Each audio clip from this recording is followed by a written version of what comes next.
BNP chairperson Khaleda জিয়ার রোগ মুক্তি কামনায় নারায়ণগঞ্জের রূপগঞ্জে দোয়া ও ইফতার মাহফিলের আয়োজন করা হয়। তারাবো পৌর বিএনপি আয়োজিত ইফতার মাহফিলে প্রধান অতিথি হিসেবে উপস্থিত ছিলেন কেন্দ্রীয় নির্বাহী কমিটির সদস্য মুক্তিযোদ্ধা কাজী মনিরুজ্জামান মনির। এ সময় তিনি বলেন, দেশের স্বাধীনতা একটা দীর্ঘ সময় শেখ পরিবারের ঘরে বন্দী ছিল। এখন সেই পারিবারিক কারাগার থেকে স্বাধীনতা মুক্ত হয়েছে। জুলাই বিপ্লবীদের সাথে মিলে মিশে মুক্তিযোদ্ধারা একসাথে বাংলাদেশের স্বাধীনতা উদযাপন করতে পারছে।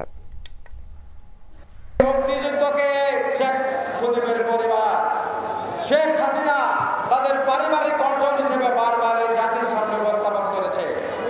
এমন কোন প্রতিষ্ঠান নাই যারা তাদের পরিবারের নামে শেখ পরিবারের নামে নামকরণ